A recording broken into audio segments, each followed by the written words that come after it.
Hello and welcome back to An Old Man Watches, where today I'm going to be talking about the independently produced 1959 science fiction creature feature, The Killer Shrews, the title of which is sometimes lengthened to Attack of the Killer Shrews, in case you were wondering what it was the Killer Shrews were doing.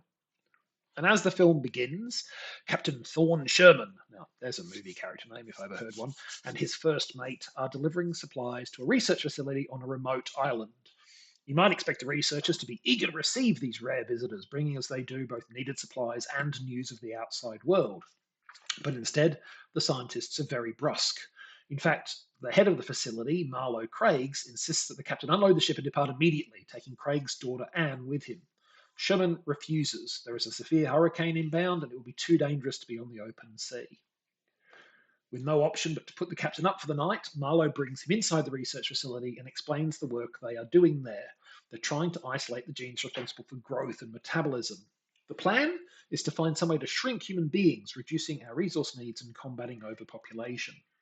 They're using shrews as test animals because the creature's short lifespans allow multiple generations to be tested in a relatively short period. What the scientist does not reveal, and his daughter Anne soon will have to, is that they've made a bit of a mess of things. It seems that Marlowe accidentally created a batch of shrews that are mutated in exactly the wrong direction. Instead of being smaller, they became massively larger, the size of wolves. Worse, the scientists then bungled the containment processes. The shrews escaped into the woods that cover the island, where they have rapidly multiplied. Short lifespan, remember? This has been devastating for the local wildlife. Shrews are voracious hunters capable of consuming up to twice their own body weight every day. Still, it seems there is no immediate cause for alarm. The shrews have already almost run out of food, and once they do, they will cannibalize their own population.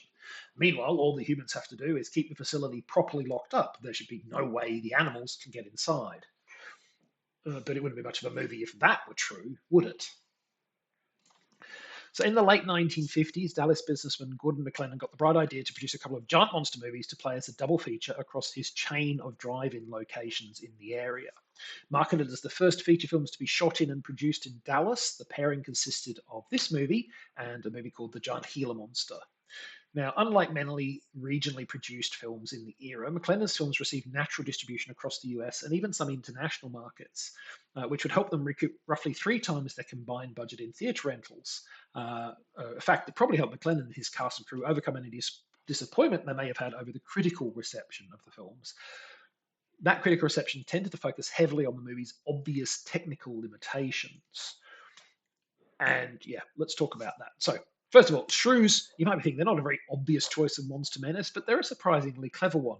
They really are the voracious gluttons the film claims them to be, and they are highly adapted to be effective hunters. Some species have iron in their tooth enamel, which helps keep their incisors sharp and intact. Some are venomous. The contents of the venom glands of a single American short-tailed shrew are sufficient to kill 200 mice by intravenous injection.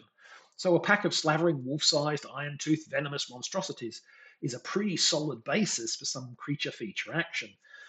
But unfortunately, the execution here leaves a lot to be desired. First time director Ray Kullock actually had a long and successful career in special effects work, both before and after this film, but you wouldn't imagine so from what he offers up here. Close up shots of the shrews generally make use of not terribly convincing hand puppets, which is bad enough. But worse still are the wider shots, for which he simply dressed up a bunch of dogs in ill fitting, rather stringy looking costumes that in some cases visibly slip and slide around as the dogs run across shot.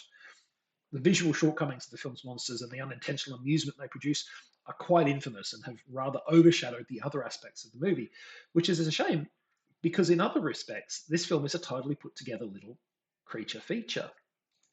For instance, the human elements of the script are quite well executed. Captain Sherman, played by James Best, who would later portray Sheriff Roscoe P. Coltrane, is our obvious leading man, but he's a much more flawed and fallible one than the typical 1950s man of action, and a more human one. He struggles more with the tumultuous emotions the situation causes, fear and rage, than you might normally see in these films. It's a lot more nuanced than you might expect. And the scientists, too, are more rounded than their usual cinematic depictions. Yes, they've made serious blunders, but unlike a lot of other movie boffins, they've recognised those errors and taken what appear to be reasonable steps to contain the adverse effects whilst continuing their work. The breed of shrews they are using are poor swimmers, unable to leave the island and reach other landmasses. So the plan to simply keep the facility secured and wait for the mutant shrews to cannibalise themselves should be a sound one that minimizes risk. Unfortunately, they didn't plan for a hurricane. It's refreshing to watch a cheapy creature feature like this one and not once find myself groaning at the blatantly counterproductive decisions made by the characters. People make mistakes here, but they make mistakes that are reasonably plausible in the situation. And make no mistake, this was a cheapy creature feature. The reported budget of $123,000 is less than $1.5 million in today's money. That's roughly enough to pay for 2 minutes of the most recent Ghostbusters film. One of the smartest decisions that the Killer Shrews makes is to match its scope to its financial scale. The Shrews are a deadly menace to the relatively small number of humans stuck on the island with them. This scenario means that the movie only needs to establish a fairly limited cast of characters, and also that it only needs to depict them in a similarly limited number of locations.